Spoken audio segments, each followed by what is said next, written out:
It has been said that public art is a reflection of how we see the world, the artist's response to our time and place. Tonight, Pamela Watts of Rhode Island PBS Weekly introduces us to an artist who has often combined those concepts literally. The story is part of our Arts and Culture series, Canvas. Time flies for tens of thousands of drivers who travel every day on Route 95 in Providence.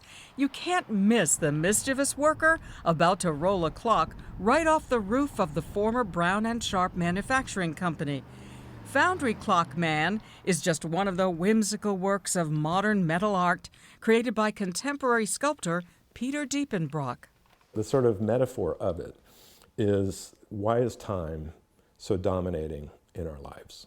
Time is totally dominating. You think about how we are obsessed with time of day, seasons, retirement. There's all these ways of dividing life up into time chunks. It's a rejection of that.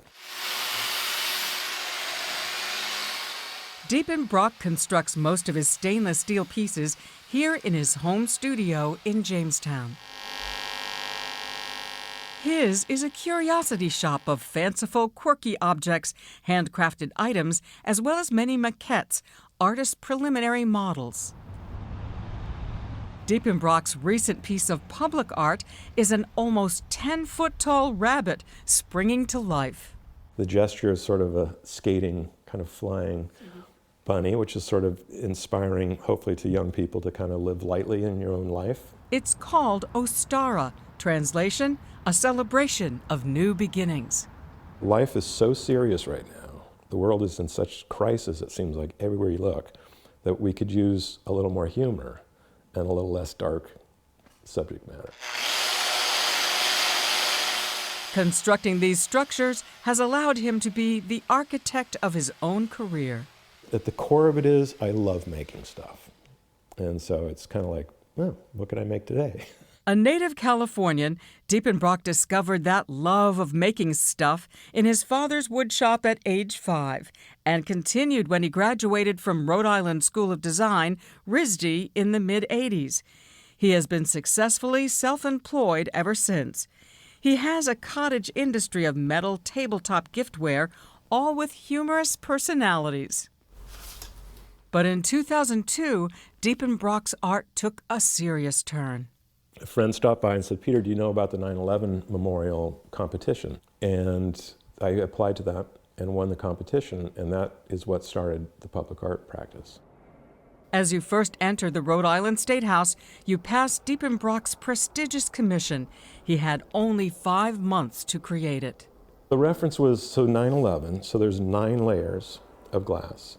And then the 11 is represented by what looks like the towers. But if you just see them graphically, there's a 9/11 is embedded three-dimensionally. It was going to weigh 4,000 pounds, and they had to reinforce the structure of the State House from below. It was intense.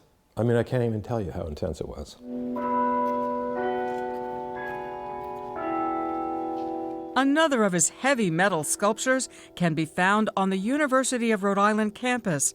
Torsion 3 twists like the curl of an ocean wave. One of his recent works is drawing the public's eye in a new direction. This aerial mobile is the centerpiece of the lobby at Hasbro Children's Hospital. The idea was to kind of create this arrangement of floating discs of glass and color that would turn and project those colors all around the room in slow motion. Like a rainbow.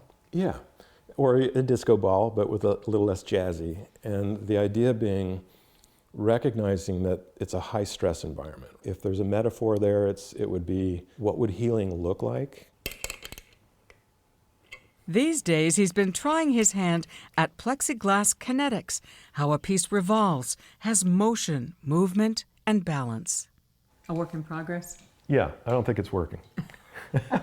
Outside his studio are sculptures privately commissioned or just free-form pieces, each with a story that he hopes will bring a community together. What I do love about public art as a category is it demands the whole spectrum. So you have to be able to write about it, you have to be able to speak about it, you have to be able to represent it and model, you have to transition it, you have to translate it, engineer it, actually build it, deliver it, as a complete piece that's going to last for a couple hundred years. For the PBS NewsHour, I'm Pamela Watts in Jamestown, Rhode Island.